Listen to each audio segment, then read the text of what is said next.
Hi and welcome to the 3 Cups Full blog. I'm Sharanya Naidu, I'm a life coach, and at this blog we talk about how to live with our cups full of love, acceptance and respect, which are the 3 cups. We also talk about our inner voice and following the guidance from our inner voice to then walk along this path that is the path of our soul, rather than the path of our mind, the path that our mind creates for us, which is often colored with fear. Our soul is just pure love.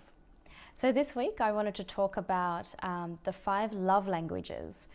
We've done a video before on the 5 languages and what they are, but just to recap, the 5 love languages is I guess a model for relationships to nurture each partner feeling loved. And the way you give love is the way you wish to receive it. So this is based on the work of Gary Chapman, who wrote the book, The 5 Languages of Love. So the 5 languages are small gifts, which are gifts given with a lot of thought behind them, not necessarily a lot of money. Quality time, which means you can just be sitting with your partner or friend doing nothing particularly interesting, but just the fact that you're together makes you feel loved. Acts of service, which means one partner does something for the other partner that they could possibly do for themselves, but it's an act of love to do it for them. For example, cooking them a meal or ironing their shirt or filling the car up with petrol. We've got physical affection, number 4, in no particular order, but physical affection is hugs, holding hands, cuddling on the couch. And the last one is words of affirmation. So you have to hear it to feel it. Whether it's I love you or you look wonderful or I'm really proud of you, you've got to hear it to feel loved. So what happened this week at our Sunday sessions with the ladies is that the ladies know about the 5 love languages, and many of you out there know about these love languages. But what happens when your partner doesn't really care about the love languages? What do you do when you are on board with it and are actively giving your partner love in the language that you feel is theirs, but they're not really interested in reciprocating? So a huge discussion sprouted from this dilemma that honestly all of the ladies were having. So the first thing that we spoke about was judgment. So if you have a particular love language and you don't realize that there are 4 others, or that there are a total of 5 languages, then the way other people wish to receive love that's not like yours can be met with judgment.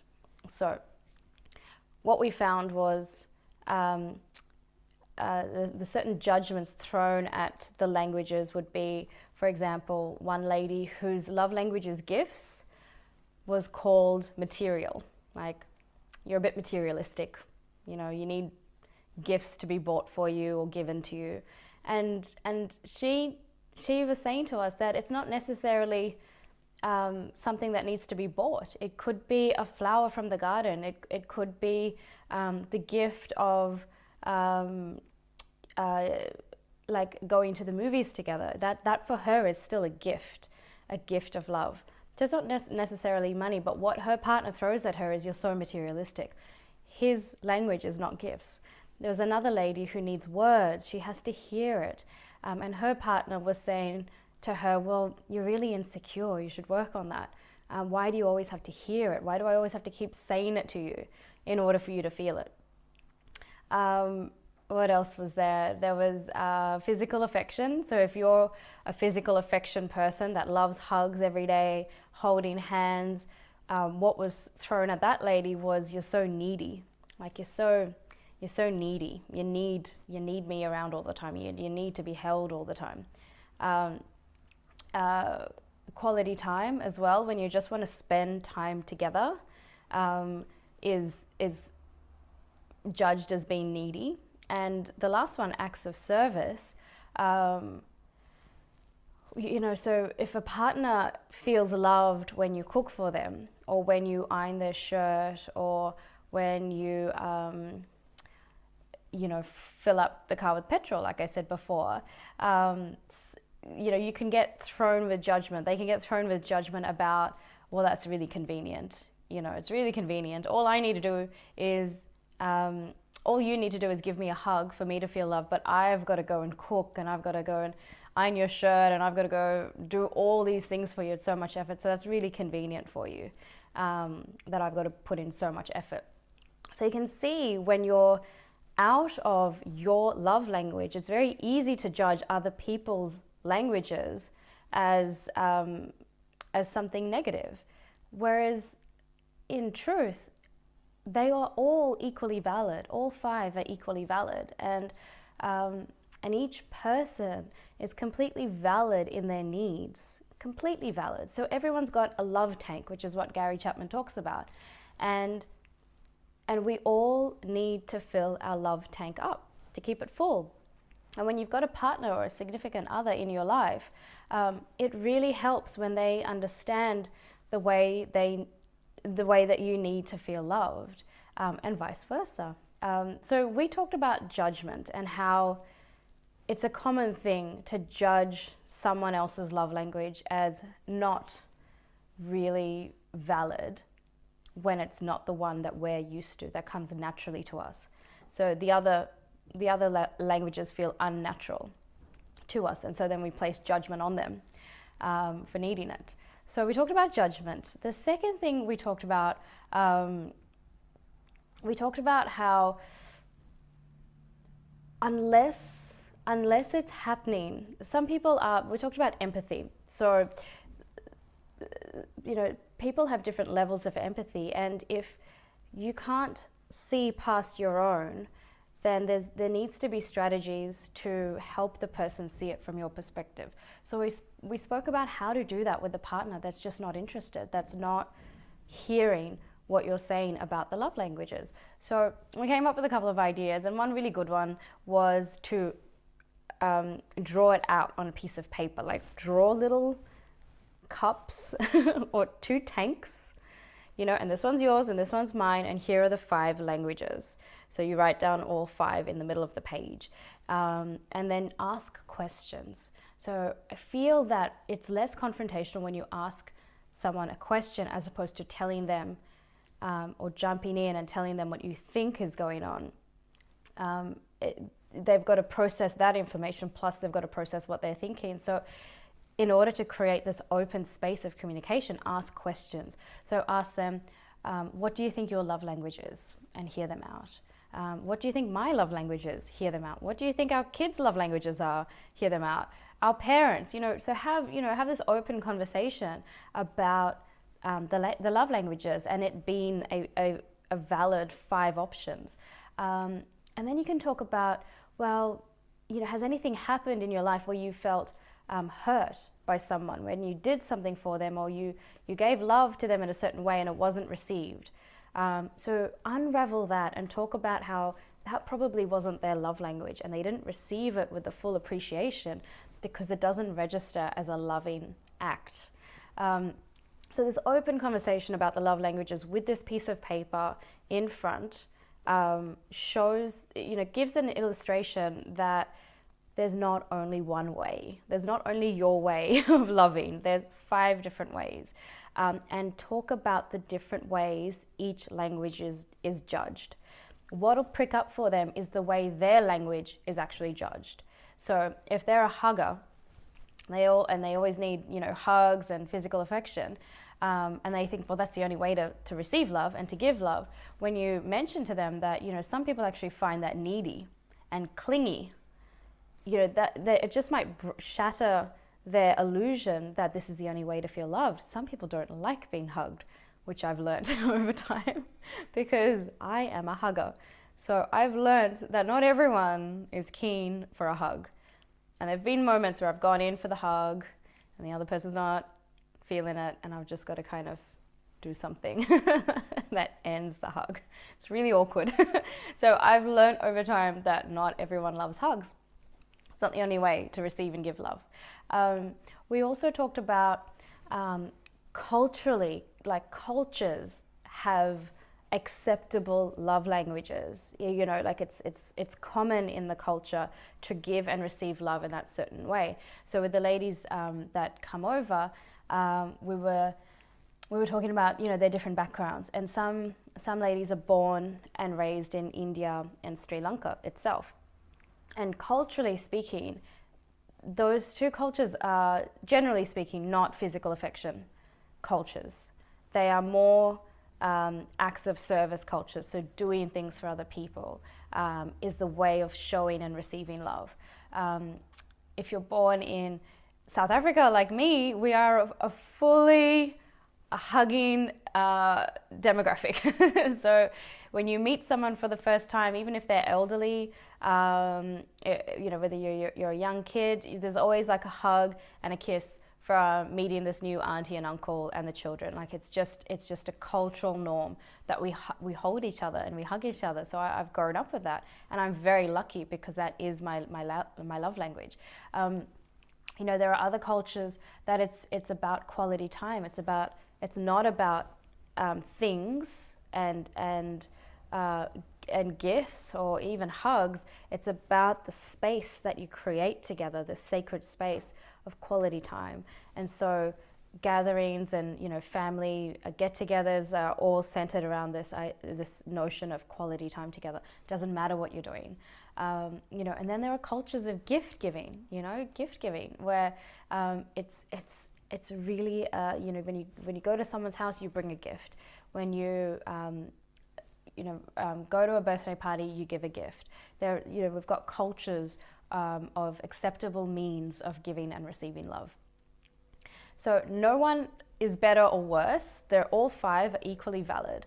And so when you can understand, if you're culturally different from your partner, you can understand that maybe there's this, you know, ethos behind it, this huge construct behind the way they were raised in regards to love, and what they find acceptable and what they find unacceptable in a way. Okay, so then we also talked about how the love languages link in to the book Men Are From Mars, Women Are From Venus by John Gray. And we spoke about how, generally speaking, men and women sometimes have their own different, what's the word? I was going to say characteristics of how they perceive appreciation and love. So what John Gray says in his book is that there's this point system, and women, or we'll start with men. So men will think that the bigger the act, the more points they get. So they might work for 3 months straight, saving so much money, not pay too much attention to their wife, you know, in terms of the day-to-day stuff, because in their mind they're like doing extra time at work and they're saving all this money, and then they surprise her with this trip to Europe for, you know, 6 weeks. So they're like, oh man, that's like 1,000 points. That's not how it works, generally speaking, for women. Women are, trip to Europe is 1 point. Wake up and give me a hug is 1 point. You know, sit down and have a coffee with me in a cafe is 1 point. Buy a house together is 1 point. You know, go to the movies is 1 point. Kiss goodnight is 1 point. It's small dollops of love consistently and daily. So just a tiny dollop of love daily will fill up that love tank in whatever way they wish to receive it, and it's more like a drip effect. So they would much prefer daily doses of love than nothing, ignoring them for 6 months or 3 months to then go on this magical 2-month holiday. It would just not make up for it. So if you ignore your wife for 2 months and then take her on a 2-month holiday, then they don't balance out. No, that's not how it's going to work. Much prefer like dollops per day, tiny bit per day, daily. Whereas men that are from Mars, not all men are from Mars, but the ones that are will prefer these big acts of love and think, wow, she's going to really love this. It's going to be amazing. And then boom, there's this, they buys a new car, for example, because the old one is a bomb and it's dying.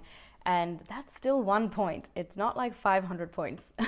So to express that to each other and just ask, look, does that make sense to you, to your partner? Is this how you feel? Would you feel upset if I worked really hard for 3 months to save up all this money to take you on a trip to Paris for 6 weeks? Would you prefer that, or would you prefer like a hug and a kiss a day and then like a day out on the weekend? Which one would you prefer? And I can hear some of you saying, well, both. But the idea is that the love tank, like how is your love tank kept full? If you're not spending time together for 2 months, does it like deplete and go down? And then does it fill kind of halfway up when you go on holiday? So every couple is different and every single individual is different. But there are these general patterns that play out in relationships. And the point system is really interesting because when I talk about it with couples, there's these light bulbs that go off. John Gray's work's amazing. There are these light bulbs that go off where, oh man, that conflict that we had last year, it's because we didn't get the point system. So this lovely discussion on the 5 languages of love was really all about how do you inspire your partner to really engage in the 5 languages when they're not so interested in it. And I think the key is that when someone understands the value of something, they will be interested in it. So the last thing I ended on with our sessions on Sunday was that if you've got a very analytical partner, this is the way to deliver. This is the way to sell the love languages to them. You just say to them, it's an economic thing. It's not a love thing. It's not a relationship thing. It's a pure economical thing. It's minimum input, maximum return. So wouldn't you want to know the least amount of action that you need to take for the maximum result and reaction and level of appreciation? And when you deliver it in that way, they will be interested to know, well, what's the minimal amount of action that I need to do? And it is the specific love language that is yours. Because there's no point kind of wasting all your energy in a love language that's not going to hit the mark for them. So maybe if they hear it from an economic point of view, they'll be more inclined to jump on board with it. Once a couple understands the other's love language, it's a beautiful act of generosity and an act of giving. And at the end of the day, both individuals receive what they truly need to receive to feel loved.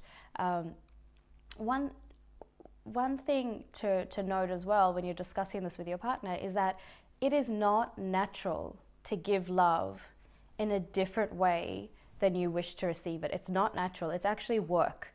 It's effort. It doesn't come naturally. So for me, my husband's number 1 is words of affirmation and acts of service. So that he's top 2.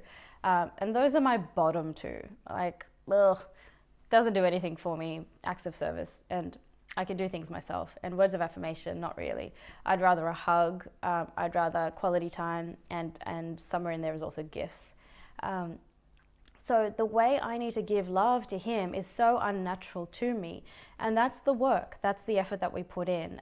So someone who's not really registering that this is important, it's probably because it feels too hard. It feels like work, and that needs to be communicated. This is work, this is effort, but minimum input, maximum return. So that's it for today. Good luck with the love languages. It's a beautiful concept. I'll put a link to both the books that I've mentioned in the blurb below. If you've got any questions, definitely write me a message, or any questions that you think needs to be discussed in future videos, let me know by leaving a comment below. If you like the video, please subscribe to the 3 Cups Full blog at 3cupsfull.com.au so that you can get the videos into your message box each week.